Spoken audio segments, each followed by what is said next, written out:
Hey, cousins. Hope all's well. Everything's well with your girl over here. I just want to give y'all a quick shout out. Y'all showed up, showed all the way out as usual.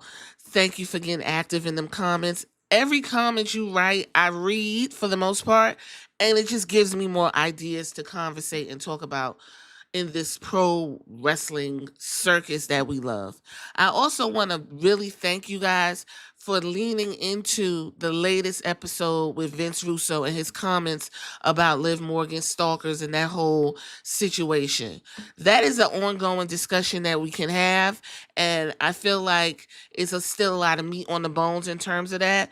I appreciate you guys getting in the comments for that one and listening to it. And for the ones that actually listen to the whole podcast all the way through, give yourself a round of applause. Thank you. Thank you. It's important to listen to the entire podcast because if you make a comment or a point, I guarantee you I said it. I said it and I fleshed it through. So that way you don't have to feel like you're correcting me or telling me some new information. I do cross my T's and dot my I's, people. So this is a long form show. If I post something about a short, it's something goofy I done made, and I think it's funny because it made me laugh. But for the most part, this is long form. So I need you all to at least listen to 10 to 13 minutes of the show if you're not going to do the whole thing. So I just want to throw that out there. Appreciate each and every one of y'all. There's more hot topics and things that are not posted on the YouTube over on the Patreon for $2 if you have it and you're interested in these other discussions. Girl, what that got to do with wrestling is the name of the Patreon. And memberships are open as well.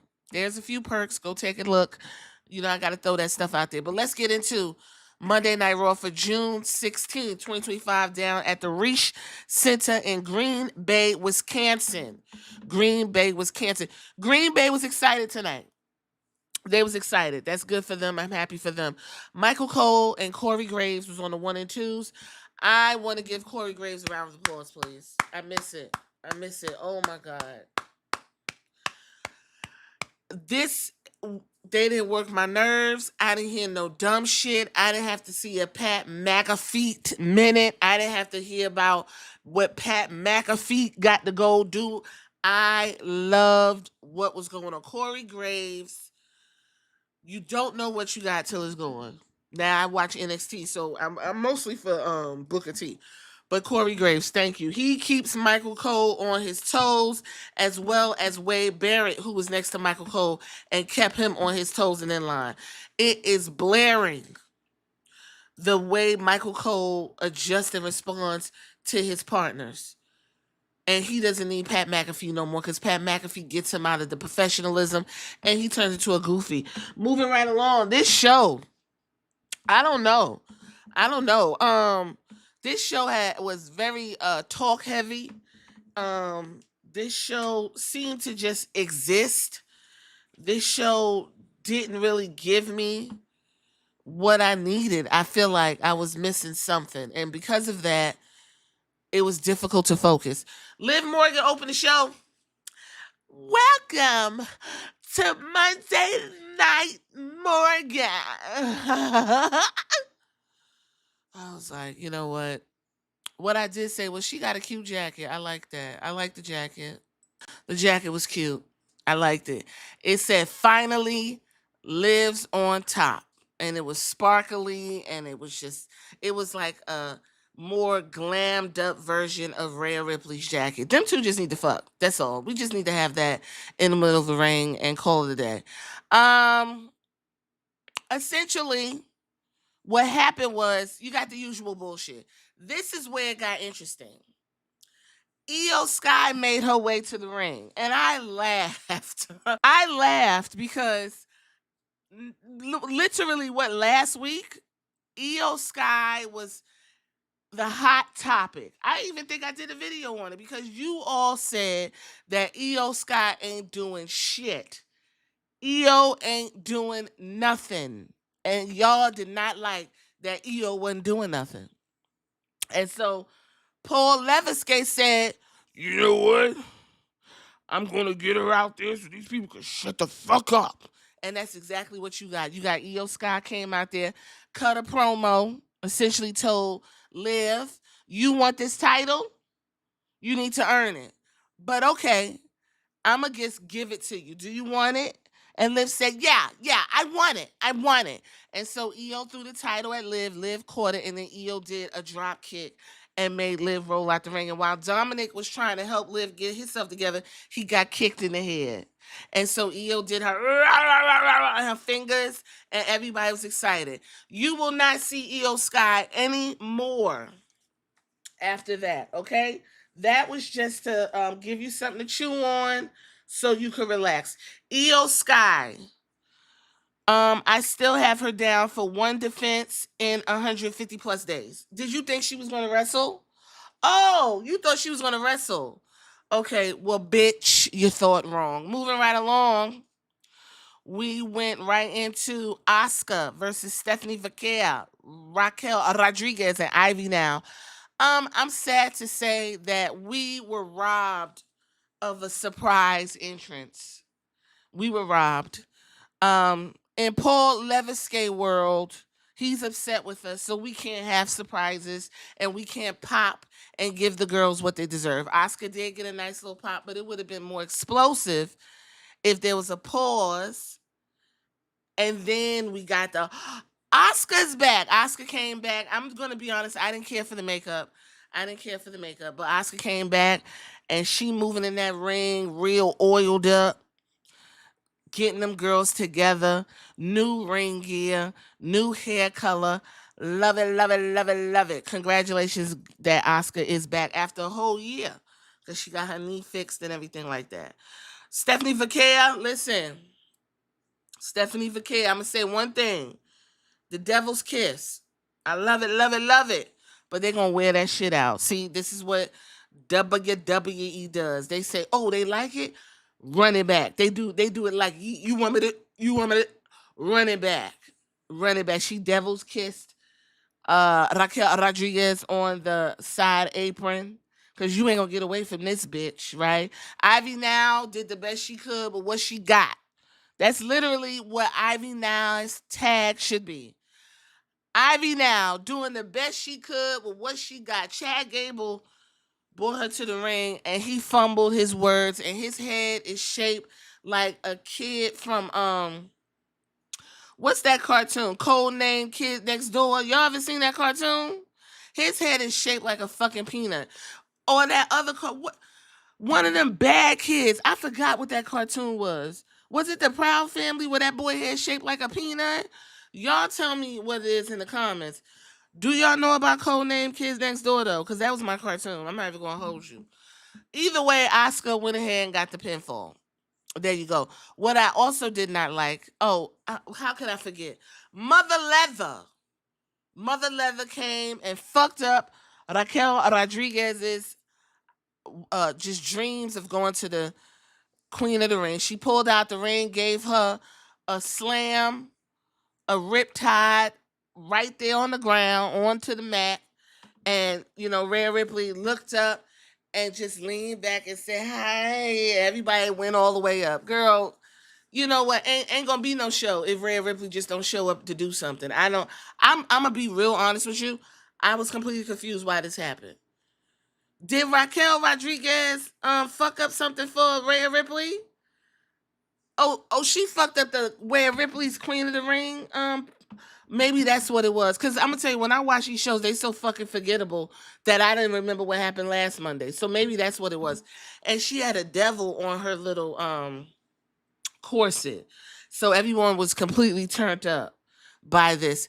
Kathy Kelly had a post-match interview with Asuka.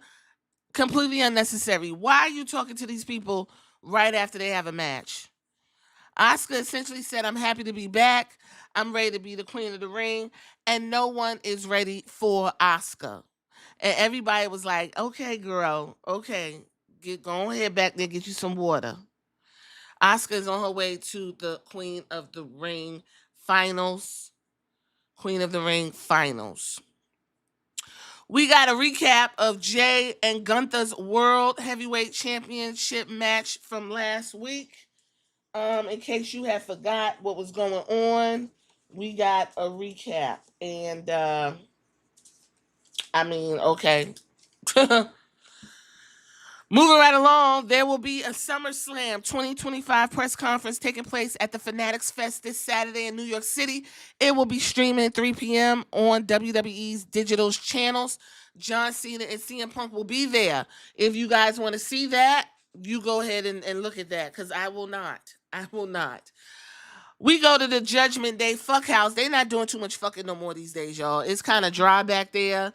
Ain't no video games. They just, now they not even in the bigger space. They in a corner. They put them off in a corner. That's bad when your clubhouse consists of 2 walls and a ceiling. Either way, what was terrible about this was the volume sucked. So you didn't know what nobody was fucking saying. Essentially, JD McDonough wanted to know why he got to have a match with AJ Styles. And he want to know because him and Finn was supposed to go after the titles. Dominic was like, oh, well, I figured you wanted to go ahead and get him taken out because your boy didn't do his job. And so Finn was like, you know what? I'm going to go help and take care of it. And Dom was like, you know what? Stay back here and chill. And then we had a little Roxanne Perez standing there. And Liv comes in and she's like, come on, Raquel, we got stuff, we got to figure things out. And Raquel was like, I'm like literally fucked up. Did you not just see what happened? And it was like, fine. Because she's all fanatical and like on a rampage for what? I don't fucking know. And so Finn said, I'm going to go talk to Roxanne, and them two walked off. You could barely hear anything. Terrible segment. This was funny. I'm probably going to laugh again. Goldberg and Gunther. Let me tell you something. I laughed so Let me tell you. Gunther came out. Gunther had his full shoe boot on, so I already knew nothing was going to go down. When Gunther got the shoe boot and not the slides with no socks, you already know nothing going down. He came out, it was real dry. He got in the ring and he just basically said, I'm your champion and ain't nobody got shit on me. And then Goldberg music hit. And everybody's like, Goldberg, Goldberg. And I think it's so funny because majority of them ain't never watched a shit that Goldberg has done. Oh my goodness. When I tell you that Norman Rockwell syndrome ain't nothing to play with, half that audience barely watched WCW. And when they watched Goldberg in WWE, they did him no favors, child. And then we got to see him almost kill The Undertaker. But yet here we are looking at this man who could barely stand up straight, who was limping to the ring and completely, what do y'all call it, gassed? He was wet from head to fucking toe. I know he was back there banging his head on concrete because that's how he pumps himself up. But Goldberg feels that he is entitled to a retirement match right now. Child, the funniest part of this is Goldberg. It don't even matter what the fuck he said. It's the fact that he got in Gunther's face and he was spitting all he was spitting all in Gunther's face, and Gunther's eyes, you know how you be blinking like goddamn, and then Gunther like turn his head like, come on. He visibly looked disgusted. Like that Gunther was like, you don't, like, let's wrap this shit up. Also, what I didn't like is after the plan got laid out on what's going to happen with them two, Gunther just walked out the ring. Gunther just walked right on out the ring, didn't have a rebuttal, didn't have a snarky comment or response. Gunther, I don't know what you did backstage, but baby, I'm sorry. I'm sorry. I'm sorry that this is what is provided for you in that title. That title means so much to Seth fucking Rollins that he done rounded up some animals and got his own farm. But yet here is Gunther with Gold motherfucking Berg. Goldberg said on July 12th at Saturday night's main event, he gonna eat Gunther's ass up in Atlanta. Worst kept secret in the WWE. This is absolutely atrocious. Everything visually about this was absolutely awful. Goldberg is all a 60, 65. Yeah, he big. Yeah, he still look, built, whatever, good. But he also said that he was training, that his knee don't work, his shoulders don't work, he can't move his head. He got a damn feeding tube in his stomach and a colostomy bag. This man made it sound like he's the Tin Man. But you gonna have this motherfucker go up against your second most important title in the WWE. Gunther, the way this shit work is Gunther comes to the ring. Goldberg's ring entrance should be longer than the match itself. Once the bell rings, Gunther should put Goldberg in his fucking sleeper hole and choke him the fuck out. And there you go, retirement on a stretcher. If Goldberg gives Gunther a run for his money, I'm literally hanging up whatever respect I have for the character of Gunther. So this Saturday night main event is gonna be make or break for Gunther. I'm telling you. If Goldberg gets in there and gives Gunther a run for his money, if Gunther starts stumbling from a Goldberg hit, I'm done. If anything, have your son interfere in the match. Because now, with nepotism, Goldberg thinks his son has the personality to be a wrestler. Have you seen Gage and his personality? He is literally Ava, except with a penis, and his dad's Goldberg. Everyone can't be a goddamn pro wrestler. Moving right along. I don't know if this where this took place, so I didn't want to forget it. The New Day, the New Day had a segment completely unnecessary. There is no tag teams essentially, and no one gives a fuck. And the segment got cut off right in the middle of it. The Godfather was in a car accident. He's fine. So what Xavier Woods decided to do was give Godfather his flowers in a Godfather setup. When I tell you, I'm gonna tell you what, I laughed so fucking hard. Xavier's a clown. That's all I can say. Okay. He is a clown. Moving right along to AJ Styles and JD McDonough with Dominic Mysterio in his corner. Listen, I'm just gonna be honest with you. I don't even care. AJ Styles won and ended up taking the championship and running off with it. Finn Balor didn't do what Dominic asked him to do and stay back. Finn actually came out and pulled Dominic out the ring because he was getting his ass whooped or whatever in the closing segments of all this. That's really, I mean, it is what it is, child. Alpha Academy, they was backstage. So the Alpha Babes now include Tozawa, Natty, and Maxine Dupree. Natty and Maxine are going to be in a tag team. When will that take off? I don't know. Meanwhile, Natty and her pussy lips, and pussy I mean cat, is just back there, oh my God, Tozawa, you have a match tonight. So Tozawa told Sheamus go in there and eat his ass up, and they gave a fist bump. Where's Otis? Where's Otis? Where's Otis? Where is Otis? Otis. Becky Lynch and Bayley. I'm gonna have to sit on this for a second, y'all. This was absolutely fucking atrocious. It was atrocious. These are your two seasoned vets. This should not have went on as long as it did. There is no time for conversation. The only segment that should be having a conversation is Bianca, Naomi, and Jade Cargill. That is time for conversation. These bitches could have did this in an email. These bitches could have did this backstage real quick. Or matter of fact, you could have did like a video segment and had them meet up at a bowling alley. Because that's how they fucking was talking. A bowling alley. A pool hall. When I tell you, Becky Lynch going on and fucking on about how she got this thing going and everybody can fuck off and she got to be champ, and Bayley telling her, well, you ain't champ because I'm doing it for them meaning the audience, and Becky telling her, well, that's why you a loser because them don't care about you, and Bayley's like, they do care about me, and I'm tired of this. And the worst part, toward the end, Becky swung, and it was the worst fucking slap I've ever seen, and Bayley punched her and she rolled out the ring. This was absolutely embarrassing. It didn't forward anything exciting.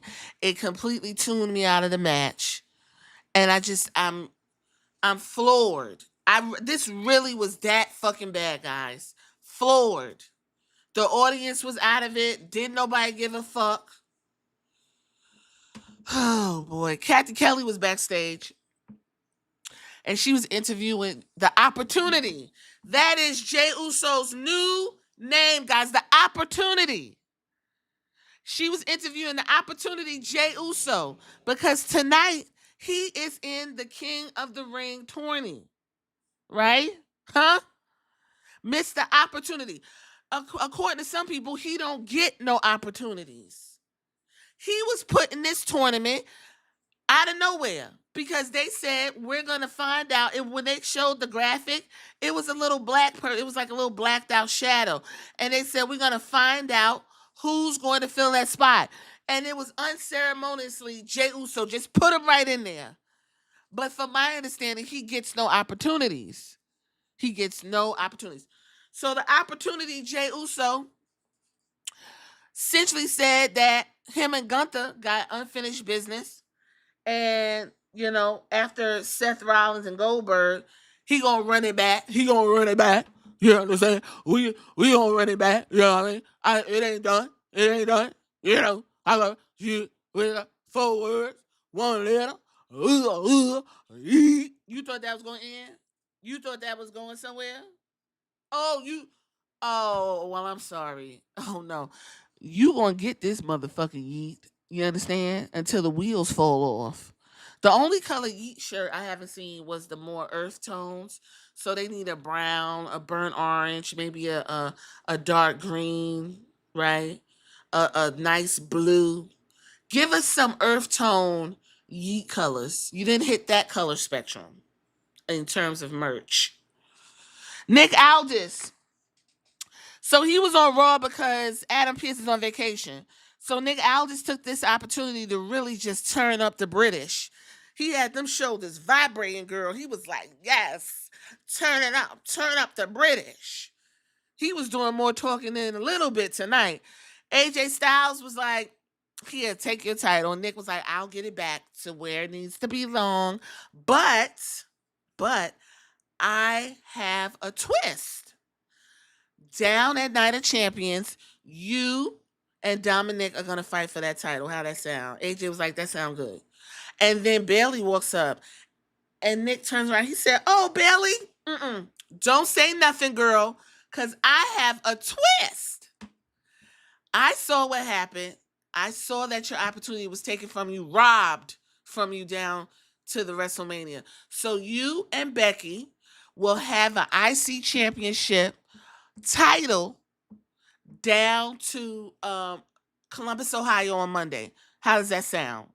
Bill was like, you know what? That sounds good. He was like, all right, bye. And he just vibrated away with them shoulders. And Bayley walking off like, yeah, I got this. And she runs into Lyra Valkyria. And Lyra was like, Bayley, girl, this is what we doing? This is what we doing? I was texting you and calling your bitch ass to check in, and you just like completely. Bayley was like, listen, Lyra, I know you was texting me and calling me, but I was checked out. I wasn't answering nobody's phone calls. I was exercising. I was getting my mind right. And I'm going to be honest with you. This go round, I got to do what's best for me. You understand? And right now, getting this IC title and dealing with what Becky did to me is what's on the menu. It's the main course. You understand? Lyra's like, you know what? I get it, girl. Right now, it's all about you. But just know, when you get that title, I'm going to whoop your ass. You understand? And if you don't get the title, I'm going to whoop your ass regardless. That would have been nice if that is how Lyra responded to Bayley. But these two bitches were so emotional and delicate that you wouldn't even know that there was a title on the line because everybody's so flat and mute. Well, if you win the title, you know I have to do what's best for me. Girl, I'd have slapped the shit out of Bayley when she was like, I know I didn't answer your calls. Payow. That's what you should have did. Bitch, what you talking about? You just gonna slide up in front of me and take my goddamn championship? Oh, I'm gonna whoop your ass right now. That's what should have been happening, but I don't write the shows, right? Moving right along, Liv Morgan, Kairi Sane coming to the stage. Listen, I ain't saying nothing. I ain't got nothing to say, okay? I ain't got nothing to say about Kairi Sane. Maybe she just be there and be in the wrong positions in the wrong place at the wrong time. That's it. I ain't saying nothing else that I have not already said about Kairi Sane. You understand? Liv Morgan did a move, landed hard, took her shoulder out. Now somebody was like, well, why didn't she just pop that bitch back in like Rhea Ripley? Because Liv Morgan isn't Rhea Ripley. Okay? Rhea Ripley popped that shoulder in to pop all of y'all coochies. Okay? Liv Morgan doesn't have that type of power. She said, take me to the doctor and let him pop that shit in. I'm hurt and I ain't wrestling. You understand? Hopefully it's nothing big. It's a pop the shoulder in. Maybe put some ice on it because she's supposed to have a big match with Nikki Bella. Okay? So we need Liv Morgan. She cannot be out right now. This is a terrible time to be getting injured, bitch. Next time, if you're gonna land flat, not on the elbows. And this happened to Randy Orton on some years ago. Remember, before he used to do the Viper thing, he would punch the ground. He punched it and dislocated his shoulder too. He did pop it back in, but still, just be more mindful of the move. This was not Kairi Sane's fault. Okay, I was just joking, but I'm just saying. I'm just saying, girl. You a pirate. You taking all the booty. Oh, God. Oh, poor Kyrie. She was like some bullshit. Anyway, Rhea Ripley, Mother Leather was on the internet and she told people don't be celebrating other people's injuries because that's not cool. Apparently, that's what's going on the internet. Mother Leather. Listen, the internet's not real. We don't need you to be Captain Save-A-Hole every chance you get. Go back there and grease up Buddy Murphy's kneecaps, okay? And just relax. Anyway, we went right into coming out of commercial. Michael Cole let us know that dislocated shoulder took place, and the other one, I forgot his name, just that fucking fast. He was just letting us know that this is wrestling and, all types of Corey Grace. This is wrestling, all types of stuff happens. Whoop de whoop de whoop. In case I forget, I just want to say that there was a backstage interview with Penta. And apparently there's going to be a Super Showdown show in Mexico, okay? And Penta basically said, because he said in Spanish, he said, y'all doing too motherfucking much, and I'm going to whoop Seth Rollins' ass after I get doing this Super Showdown. I'm going to whoop his ass. I don't think it's going to be televised. I think it's just, exclusively like a glorified house show. But the way that Netflix acts, I wouldn't be shocked if they televised it and got them views or whatever the case may be. Kathy Kelly. We got a video recap of CM Punk confronting John Cena on Raw last week. Kathy Kelly was backstage talking to Sami Zayn. Let me tell y'all something about these two motherfuckers real quick. Sami Zayn gets on my fucking nerves, and I'm going to tell y'all why. Because Sami Zayn gets in where he fits in. Sami Zayn has no storyline whatsoever outside of, I'm a good guy, and I pump everybody up, and then at some point, I'm going to come in and inject myself in your story. Sami Zayn does absolutely nothing for me, and he looks fucking filthy. I'm tired of all that fucking hair. I'm tired of his casual awful dressing. He looks musty as fuck. Look, fuck. Yeah, it's fuck. So while he's back there talking about what he got going on, enter Karrion Kross. I'm gonna tell y'all how down bad Karrion Kross is. The people was like, yeah, Karrion Kross. Karrion Kross got in his mind that he's over. Karrion is over with the internet wrestling community and nothing more. Now it is trendy to rally this weak ass motherfucker. Where's his crazy eyed bitch? You are to always have Scarlett next to Karrion Kross. She wasn't there. What are we doing? If you really want to get Karrion Kross over, Scarlett needs to be doing the conversation and the talking, and he needs to be standing in the back looking ominous. Either way, Karrion Kross got this whole thing where he's telling people what they are and who they are. What Ron Killen said, who the fuck you talking to? That's what Sami Zayn should have said. But he didn't. You know what Sami said? Sami Zayn said? Sami said, listen, since you back here playing in the shadows and fiddling your dick around the equipment and just back here perpetually, how about once I get through with what I got going on, because it's way more important than what anything you got going on, I'll go talk to Adam Pearce and I'll throw you a bone. I'll see if I can get you a little fight and get you some TV time. And Karrion Kross said, well, it's about time. Paul Leviskay doesn't see it for Karrion Kross. He did at first, but after Adam Cole cut that terrible ass promo and Vince McMahon got a hold of him, Paul Leviskay said, I don't want to deal with Karrion Kross.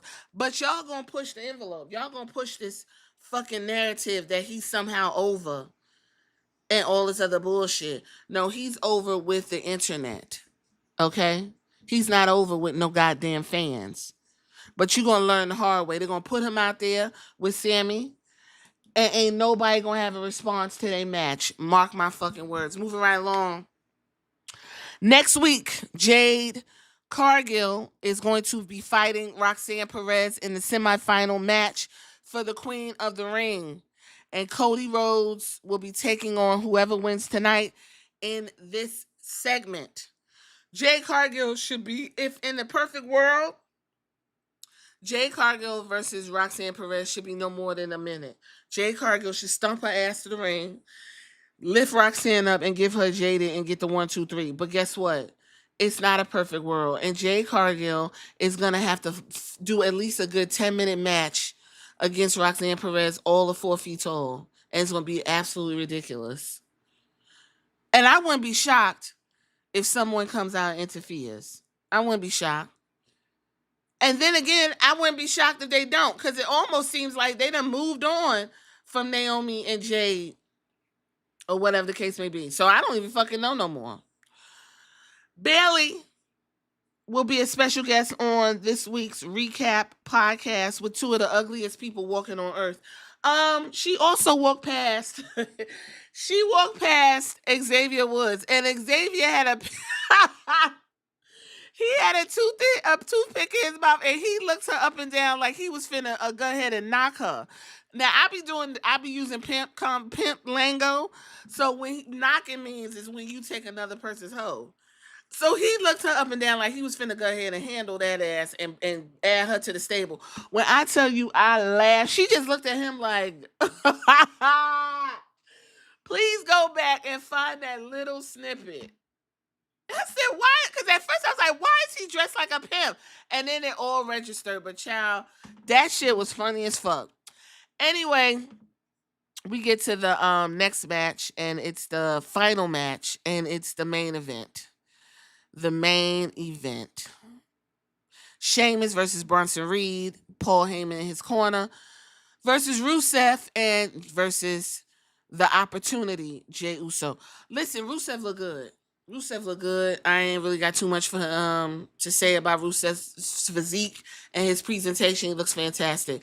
Rusev and Sheamus need to have their own program outside of this tourney. That was their story. They were in this tournament just to further their beef or whatever the case may be. And to be honest with you, no one really gives a fuck.